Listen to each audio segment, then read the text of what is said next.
Fala pessoal, tudo bem?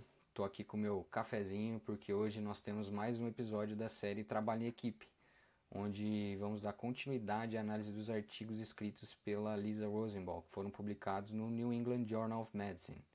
Eu recebi muitos feedbacks positivos sobre o primeiro episódio, que foi a análise do artigo Divided We Fall, que abriu a série Trabalho em Equipe, e que, se você não escutou ainda, eu recomendo fortemente que escute antes desse episódio. Realmente foram muitos relatos de pessoas que viveram situações semelhantes nas suas práticas diárias e que, depois das ideias que a gente colocou ali, começaram a refletir sobre a importância do tema no dia a dia.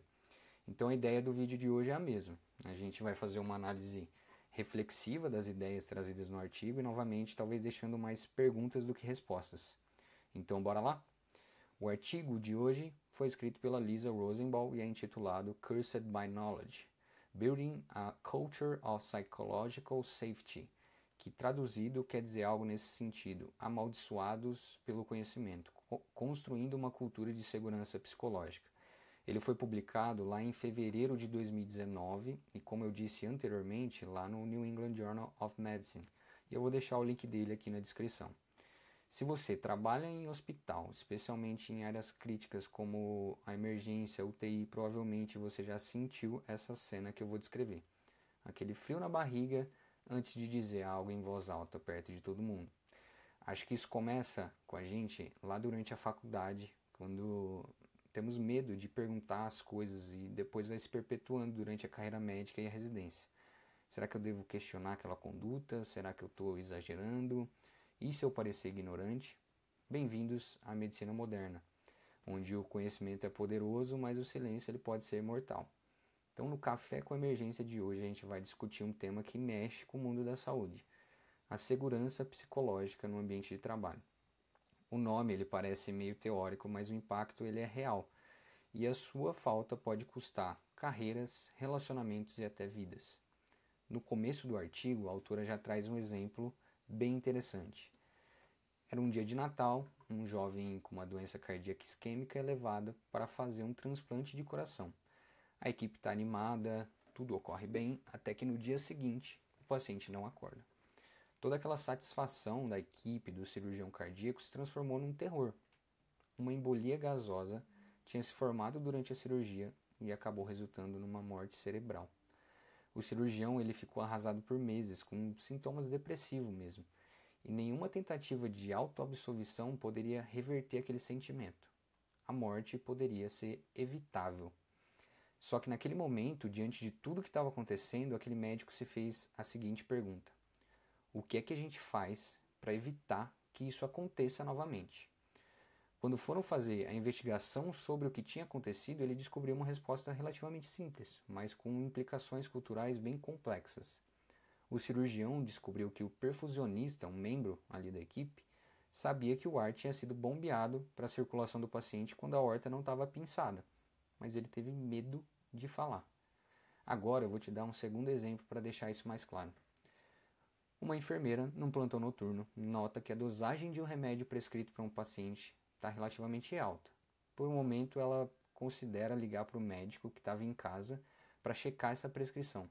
Mas daí ela se lembrou que recebeu uma série de comentários não muito legais sobre as suas habilidades da última vez que ela ligou para ele em casa. Então, quase certa de que a dose estava correta, já que o paciente estava num tratamento experimental, ela foi até a farmácia, pegou o medicamento e administrou no paciente.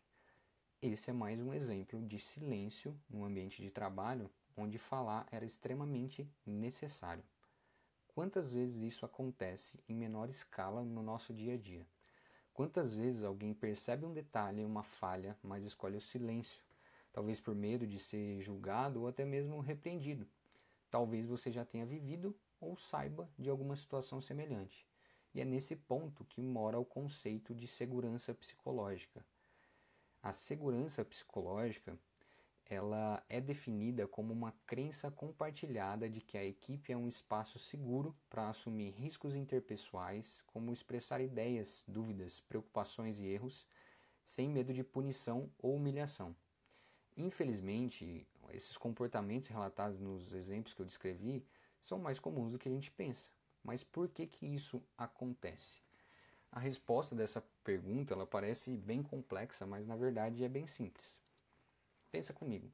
Ninguém acorda de manhã e sai da cama porque mal pode esperar para chegar logo no trabalho e parecer ignorante, incompetente, intrusivo e negativo, certo? De um modo geral, a gente prefere parecer inteligente, competente, prestativo e positivo. A boa notícia é que tudo isso é muito fácil da gente resolver. Você não quer parecer ignorante? Não pergunta nada. Você não quer parecer incompetente? É só não admitir fraqueza ou erro. Você não quer parecer intrusivo? Não ofereça ideias. Você não quer parecer negativo? É só você não criticar o cenário atual. Esse tipo de comportamento funciona basicamente para uma coisa: autoproteção. E na psicologia isso tem um nome: gerenciamento de impressão. Peraí, Fernando, acho que você está indo longe demais, mas vamos lá. Você vai entender aonde eu quero chegar. A gente aprende a fazer esse gerenciamento de impressão desde pequenos, lá no primário. Quando a gente vai crescendo e se tornando adulto, isso já está enraizado. Eu duvido que vocês nunca passaram por uma situação assim. Você está lá numa escola e tem uma pergunta, uma dúvida, olha em volta e não pergunta. Isso é familiar para você? Mas por que falar sobre essa situação é importante? Porque todas as vezes que nos contemos, a gente priva os nossos colegas e nós mesmos de pequenos momentos de aprendizado. A gente fica inconscientemente, na maior parte do tempo, gerenciando as impressões e acabamos não contribuindo para criar uma organização melhor. Muito louco isso, né? O que acaba acontecendo então? O perfusionista deixa de avisar que algo errado aconteceu. A enfermeira deixa de ligar para o médico para checar a prescrição. O interno deixa de tirar uma dúvida durante uma visita. O residente deixa de aprender sobre algo que para ele ainda não está bem sedimentado. Dando continuidade no artigo, a autora então fala novamente desse conceito da segurança psicológica para explicar da sua autoria e de onde ele surgiu. A autora, que foi a Amy, ela foi estudar uma equipe de médicos e enfermeiros para avaliar a taxa de erro na administração de medicações em hospitais. A parte dela era a seguinte: ela queria saber se as melhores equipes hospitalares cometiam menos erros. E quando ela foi analisar os resultados da pesquisa, o que ela pôde ver? Que os resultados foram exatamente o oposto do que ela estava esperando. Parecia que as melhores equipes estavam cometendo mais erros e não menos. Como é que a gente vai explicar esse paradoxo? Então aí a pesquisadora parou, pensou e falou: por quê? Por que isso está acontecendo? E após uma análise profunda de tudo, ela chegou à seguinte reflexão: talvez as melhores equipes não estejam cometendo mais erros, talvez elas só estejam mais dispostas a conversar sobre eles. A partir disso, ela concluiu que esse ambiente de respeito e confiança ele é fundamental para a colaboração, criatividade e inovação, e é um componente crítico para equipes de alto desempenho. Em outras palavras, em equipes com segurança psicológica, o medo de errar dá vontade ao lugar, a vontade de aprender, e isso muda tudo, né? Outro ponto de reflexão que a autora traz no artigo é sobre interação entre médicos e profissionais da saúde. Ela dá alguns exemplos pessoais de cenário de comunicação agressiva entre médicos. Sabe quando você vai pedir ajuda para um colega e ele responde tipo assim: nossa, mas precisava me chamar para isso? Nossa, mas não aprendeu a pedir um exame direito? Ou essa é sua conduta? Interessante, nunca vi fazerem desse jeito, espero que dê certo. Essas microdinâmicas, elas acontecem o tempo todo. Parece detalhe, mas não é. A autora até cita dois estudos para exemplificar essa situação. O primeiro é um estudo britânico que descobriu que quase um terço das pessoas vivencia esse cenário de comunicação múltiplas vezes na semana. E o segundo estudo foi feito em UTIs neonatais e mostrou que mesmo uma simples grosseria numa simulação fez com que equipes inteiras tivessem pior desempenho no diagnóstico e nos procedimentos. Não é magia, é neurociência. Quando o clima emocional piora, o cérebro erra mais e ninguém colabora. Dando continuidade ao artigo, a autora traz a questão do distanciamento entre os médicos. Hoje, por mais que a gente tenha avançado muito nas tecnologias, a gente sempre está na correria. com a agenda cheia, se comunicando apenas no digital. E isso fez com que o relacionamento humano ele tenha se perdido, levando a menos confiança, menos diálogo, mais distância. E quando a gente se desconecta, fica mais fácil julgar e mais difícil entender. Agora vamos falar de um conceito que parece meio filosófico, mas que explica muita coisa sobre por que às vezes a comunicação trava tanto entre os profissionais da saúde. É a chamada maldição do conhecimento, como foi colocado pela autora. E é o título do artigo, né? Esse termo ele vem de uma pesquisadora de Stanford que fez um experimento simples. Ela pedia para uma pessoa batucar o ritmo de uma música conhecida com os dedos na mesa. A tarefa da outra pessoa, do ouvinte no caso, era adivinhar qual música que era. E o resultado? As pessoas que batucavam o ritmo, elas achavam que metade dos ouvintes iriam acertar. Mas na verdade, menos de 3% acertaram. Acontece que quando a gente sabe de algo, é muito difícil imaginar como é não saber aquilo. E isso na medicina é quase um veneno invisível. A nossa linguagem técnica, os jargões, os raciocínios rápidos que a gente desenvolve, tudo isso faz a gente esquecer que nem todo mundo ao redor enxerga o mesmo mapa mental que a gente. Vamos trazer isso mais uma vez para a nossa realidade. Pensa comigo. Você está lá de plantão, vira e fala para a equipe de enfermagem o seguinte: vamos otimizar a volemia primeiro antes de iniciar a droga vasoativa.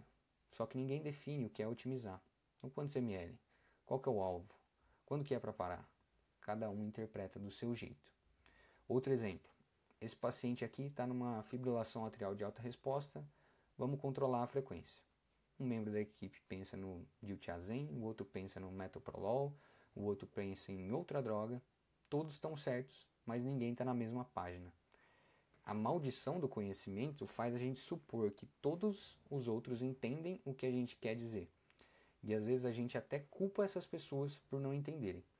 E quanto mais especializados a gente se torna, mais forte fica essa maldição. Porque cada área ela cria o próprio dialeto técnico, quase que uma linguagem secreta. Cada um é expert no seu mundo. Só que às vezes parece que a gente fala idiomas completamente diferentes dentro do mesmo hospital. Por isso, reconhecer a maldição do conhecimento é um passo decisivo para a gente conseguir construir essa segurança psicológica. Porque quando a gente percebe que o outro não entende algo, em vez de julgar, a gente passa a explicar. E quando o outro tem liberdade para dizer, não entendi, em vez de fingir que sabe, a comunicação ela vira ferramenta de cuidado e não de poder. A gente vive tanto dentro da própria linguagem que às vezes a gente esquece como é não saber certas coisas. É como se o nosso cérebro dissesse, ué, mas isso não é óbvio? Quando na verdade só é óbvio pra gente. E quando ninguém se atreve a dizer, não entendi, a comunicação falha. E o cuidado ele começa a falhar junto. E aí depois de tudo isso que eu falei aqui, você deve estar perguntando, beleza, Fernando, já entendi o ponto, mas como é que eu faço para mudar esse cenário? Né? Como a gente vai construir esse ambiente de segurança psicológica? E é nesse ponto que a autora vai trazer algumas recomendações. E ela já começa dizendo que construir uma equipe de alta performance não é algo simples, ainda mais no cenário hospitalar, que a gente tem todas essas particularidades que a gente já falou aqui previamente. Primeiro, aquilo que nós falamos lá no começo, sobre o gerenciamento das impressões. Lembrem o seguinte sobre a nossa profissão. A gente tem uma necessidade muito grande de proteger essa imagem profissional na medicina. Admitir que nós não sabemos algo não é fácil. Os médicos valorizam parecer inteligentes, pois valorizam ser inteligentes. E óbvio que com vidas em jogo, a gente não tem espaço para mediocridade. Mas nós não podemos sacrificar padrões de excelência ou responsabilidade pela segurança psicológica. Então, quando um chefe admite que não sabe tudo, que pode errar, ele abre espaço para a equipe fazer o mesmo. Tem até um estudo bacana que ela cita no artigo sobre equipes cirúrgicas cardíacas que mostram exatamente isso. Os líderes que mais falavam, preciso ouvir vocês, pois eu posso estar deixando passar algo, eram o que tinham os melhores resultados. O outro ponto é reconhecer que o trabalho em equipe é uma competência, não é um dom. Isso significa estudar, treinar a comunicação, criar momentos de debriefing depois de casos difíceis.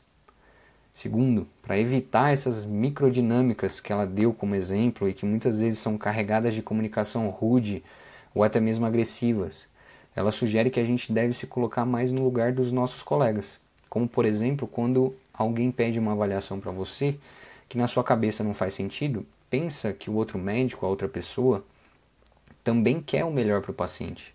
Então, como a gente pode alcançar isso junto? A medicina ela é complexa. Ela exige conhecimento, habilidade e coragem. Mas talvez a coragem que mais falte não seja de entubar um paciente difícil, nem a de enfrentar uma sala de emergência cheia. Talvez o que mais falte seja a coragem de ser vulnerável, de dizer eu não sei, eu errei, ou simplesmente isso aqui não está certo. E ainda assim ter a certeza de que seremos ouvidos e não julgados. Porque no fim das contas a segurança psicológica não é sobre nunca sentir medo, é sobre poder agir mesmo quando o medo existe. É sobre criar esses espaços onde a vulnerabilidade e o respeito vão caminhar juntos. Onde mostrar dúvida seja sinal de maturidade, não de fraqueza. Porque só quando podemos ser humanos entre humanos é que surgem equipes verdadeiramente seguras. É isso, pessoal. Então é nesse tom que fechamos o segundo episódio da série Trabalho em Equipe. Fiquem ligados nas nossas redes sociais. Em breve teremos o terceiro e último episódio da série. Também teremos vídeos sobre outros artigos e outros temas aqui. Deixa seu comentário aqui sobre qual que é seu pensamento sobre tudo isso que eu trouxe aqui hoje. Valeu e até a próxima.